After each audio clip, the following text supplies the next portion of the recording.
In this video, we're going to look at the clamp 2 and the follow path constraint, which are very similar, but they're used for slightly different purposes. And these are the first constraints that we actually need a secondary object in order for it to work. Whereas in the other ones, we've just been using the same armature. So here I've got a curve object. These constraints only work with curves, and we obviously have our armature as well. So I'm going to use the shortcut to set this up. First, we need to select our target object, and then we shift select our armature. And if we're not in pose mode already, we can just change there. And then we can use our shortcut, Control-Shift-C. And we have the clamp 2 constraint and the follow path constraint. And they're in different columns, although I kind of feel like they should both be in this relationship column. But the first one I want to show you is the clamp 2. And you'll see that our bone instantly jumps to somewhere on the curve. We can rotate this bone around, but we can't actually move it anywhere that isn't a point on this curve. So let's have a look at some of the settings we get over here. Obviously, this is our target object, which is our Bezier curve. And then we have our main axis. The main axis is going to tell Blender what axis in world space the bone can move, and then it will slide along the curve. And when we choose auto, which is a default, Blender is going to decide this for us. I'll just change my manipulator over to global, and then we can figure out what axis Blender chose in this case. So if I move it on the x-axis, nothing happens. If I move it on the y-axis, you can see our bone is sliding along the curve. And if we move it along the z-axis, nothing happens either. So in this case, Blender has decided that the y-axis should be the main axis. But we don't need to let Blender decide for us. We can specifically tell it what axis to choose. I'll change this to the x-axis, and you'll see the bone slide along the curve when it translates along the world x-axis. When we change this to Y, it's going to move along with the world Y, which is exactly the same as the auto value. And then if we choose the Z axis, it will slide along the curve when we move it in world Z. We have one more option down here, and that is cyclic. If we enable this, then when our owner gets to the end, it's going to snap to the other side. So let's just go this way. Boom, you'll see it jump over to the other side. So we've got one continuous curve. Whee! And that is our clamp 2 constraint. I haven't needed to use this constraint very often, but it is handy when you need a bone to clamp to a specific path, hence the name. All right, let's move on to the follow path. However, for this demonstration, I'm going to align our bone with the world axis just to improve the clarity for when I show you how the bone follows along. So I'm just going to rotate this 90 degrees from the side, and that way our Z axis points the same as the world Z. Our x-axis points the same as world x, and our y-axis points the same as the world y. Let's add our constraint. So I'm going to select our target, then shift select our bone. If we're not already in pose mode, make sure you're in pose mode, and then we can use our shortcut, Control-Shift-C, and then we're going to use follow path. And you'll see that our bone has instantly jumped over to the start of our curve.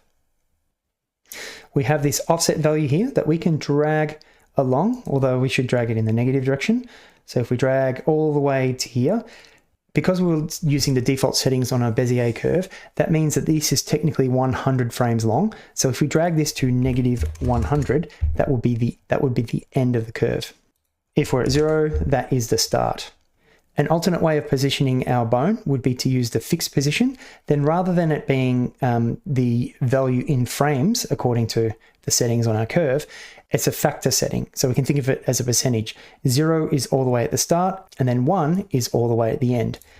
Halfway would be 0.5, 1/4 of the way would be 0.25, etc. So this fixed position is probably more useful in my opinion.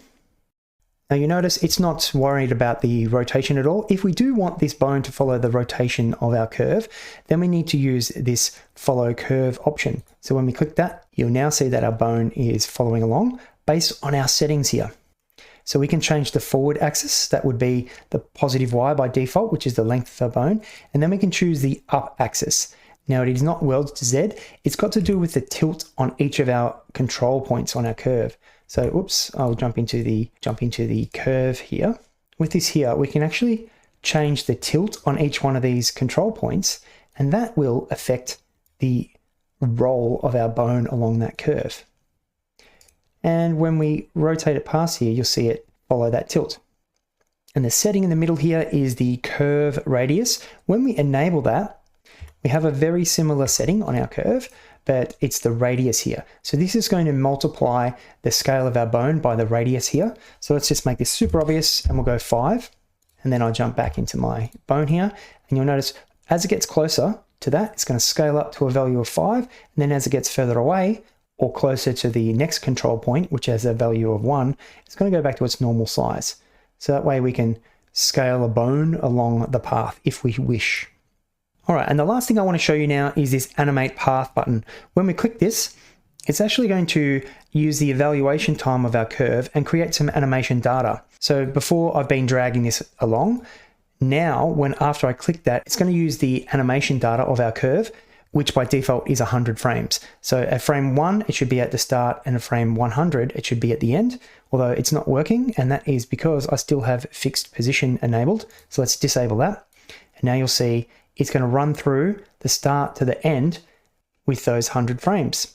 And of course, if you go past, it's just going to continue on that same tangent. Whew, see you later, bone. But to be honest, the animation on the path itself becomes a little bit cumbersome. I think it's a lot easier to use if you use this fixed position, and then you can drive this value with a custom property, and you can have complete control over it rather than messing around with this extra complexity. So that is both the clamp to and the follow path constraints. Hopefully you can understand the subtle differences between the two. The clamp to constraint is when you want to clamp the bone to a path and control that movement with one main axis. And the follow path is similar, but you control the position with an offset value, and you also get some extra options to have the bone follow the rotation of that path as well.